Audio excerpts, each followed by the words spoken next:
Assalamualaikum warahmatullahi wabarakatuh.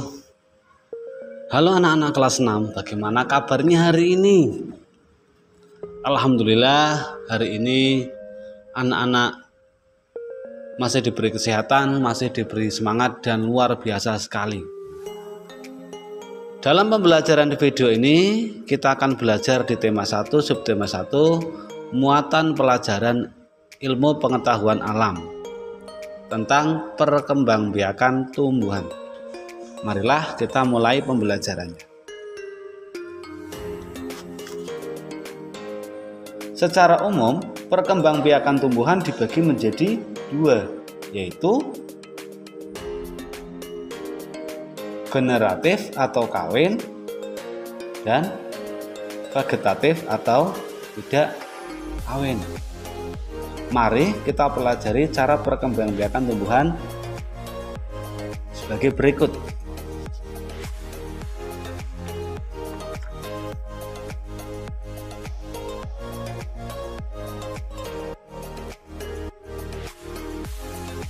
Perkembangbiakan tumbuhan secara generatif adalah perkembangbiakan yang terjadi melalui peleburan sel kelamin jantan dan sel kelamin betina, atau diawali dengan peristiwa penyerbukan. Penyerbukan atau persarian adalah peristiwa jatuhnya serbuk sari ke atas kepala putik. Alat perkembangbiakan tumbuhan adalah bunga. Bunga memiliki benang sari, yaitu alat kelamin jantan dan putik sebagai alat kelamin betina. Marilah kita mengingat kembali tentang bagian-bagian dari bunga dan fungsinya. Ini adalah contoh gambar bunga sempurna. Yang pertama adalah tangkai bunga. Tangkai bunga berfungsi untuk melekatnya bunga pada batang. Bagian ujung tangkai bunga di sini ada yang agak besar, ini namanya dasar bunga. Dasar bunga ini fungsinya sebagai tempat melekatnya mahkota bunga. Kemudian kelopak bunga. Kelopak bunga ini fungsinya adalah melindungi bunga saat masih kuncup. Kelopak bunga akan membuka saat bunga mulai mekar.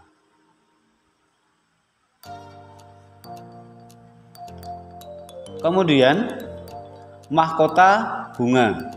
Yang paling menarik dari bunga adalah mahkota bunga. Keindahan suatu bunga itu ditentukan dengan mahkota bunga. Mahkota bunga ini berfungsi untuk menarik serangga. Di dalam mahkota bunga ini ada benang sari. Benang sari adalah alat kelamin jantan.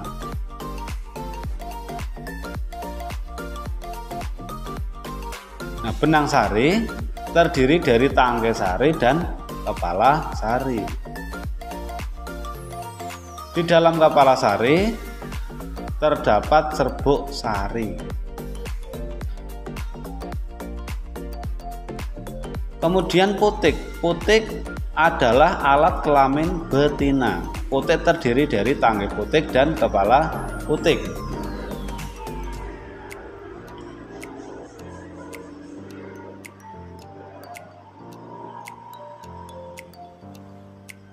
Putik di bagian bawah yang mengembang berisi bakal buah. Di dalam bakal buah terdapat juga bakal biji. Bakal biji mempunyai dua inti, yaitu sel telur atau ovum dan calon lembaga. Ini adalah contoh bagian-bagian bunga dan fungsinya. Marilah kita lihat perkembangbiakan generatif pada tumbuhan itu siklusnya seperti apa. Yang pertama, terjadi peristiwa penyerbukan, yaitu serbuk sari jatuh di kepala putik. Kemudian serbuk sarinya jatuh, dia akan menuju ke bakal biji. Kemudian terjadi peristiwa pembuahan, yaitu serbuk sari atau sel kelamin jantan melebur dengan sel telur atau sel kelamin. Setelah sel kelamin jantan dan sel kelamin betina melebur, maka terjadi pembuahan, yaitu menghasilkan zigot. Kemudian zigot tumbuh menjadi embrio atau tunas tumbuh di dalam biji. Tunas tumbuh di dalam, kemudian biji berada di dalam buah. Berkembang. Setelah berkembang, biji yang ditanam akan tumbuh menjadi tumbuhan yang baru. Setelah tumbuh menjadi tumbuhan baru akan tumbuh menjadi tumbuhan dewasa. Nah, tumbuhan dewasa berbunga dan menghasilkan biji kembali. Jadi daur hidupnya seperti ini.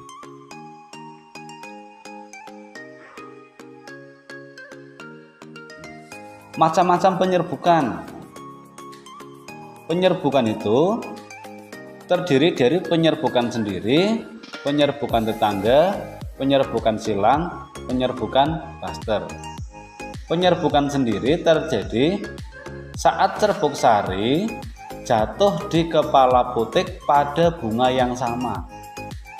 Jadi kalau penyerbukan sendiri itu dalam satu bunga, dalam bunga yang sama. Kemudian penyerbukan tetangga. Penyerbukan tetangga terjadi apabila serbuk sari jatuh di kepala putik pada bunga yang masih satu tumbuhan. Jadi serbuk sari jatuh pada bunga yang masih satu tumbuhan, walaupun berbeda bunga, tetapi tumbuhannya sama. Ini namanya penyerbukan tetangga.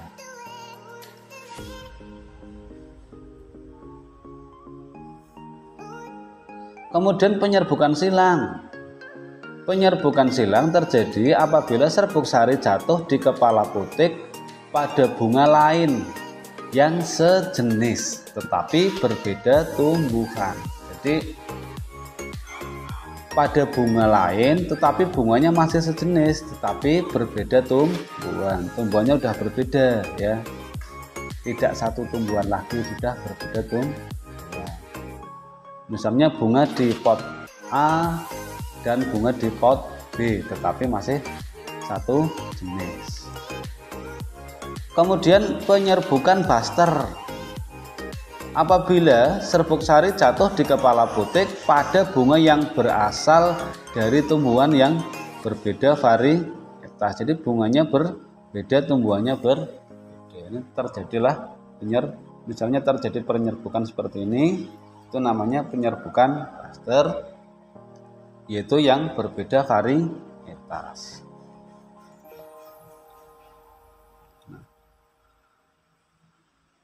Lebah membantu penyerbukan bunga.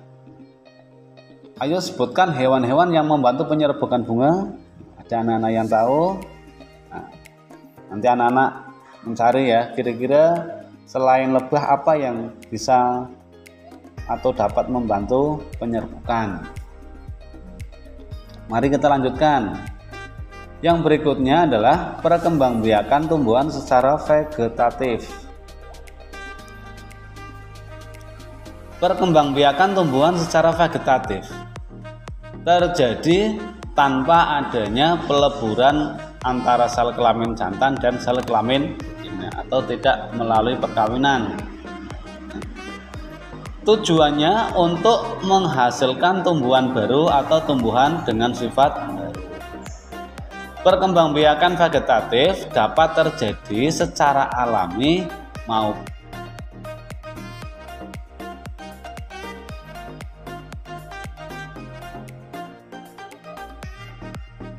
pada perkembangbiakan secara vegetatif alami, makhluk hidup baru terbentuk tanpa bantuan manusia.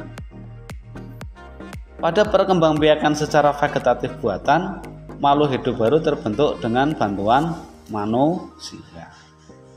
Kita lihat perkembangbiakan vegetatif alami dapat terjadi dengan yang pertama adalah spora. Yang pertama spora. Tumbuhan yang berkembang biak dengan spora misalnya adalah paku, kemudian jamur, dan lumut. Yang kedua adalah tunas.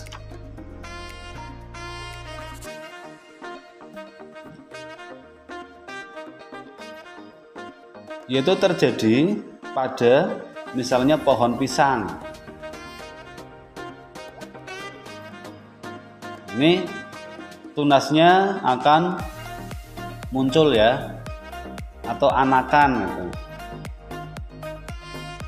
Jadi tunas ini akan tumbuh berdekatan dengan induknya.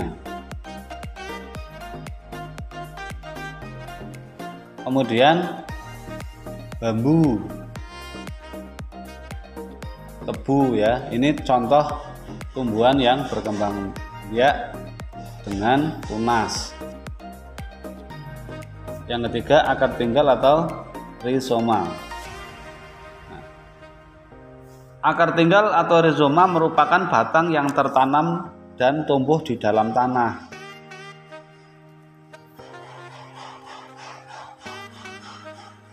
Batang tersebut tumbuh secara mendatar dan tampak seperti akar. Ini tumbuhannya yang berkembang biak dengan rizoma, misalnya adalah ada jahe, kemudian kunyit, ada lengkuas. Yang nomor 4 adalah umbi lapis. Nah, misalnya ini bawang merah mempunyai bentuk berlapis-lapis. Umbi yang berlapis-lapis dan di tengahnya tumbuh tunas disebut dengan umbi lapis. Contohnya bawang merah, ada bawang putih, kemudian ada bunga tulip. Yang nomor 5 adalah umbi batang. Tentunya anak-anak sudah mengenal ubi jalar dan kentang. Jalar dan kentang.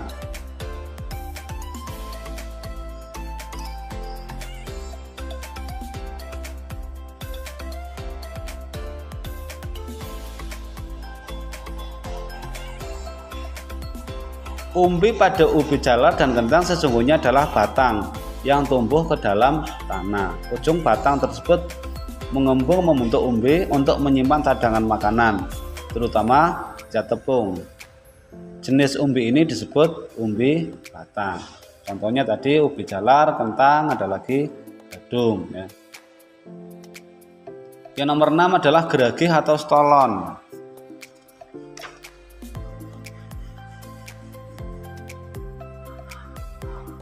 Batang yang tumbuh menjalar di atas atau di bawah permukaan tanah disebut geragih atau stolon.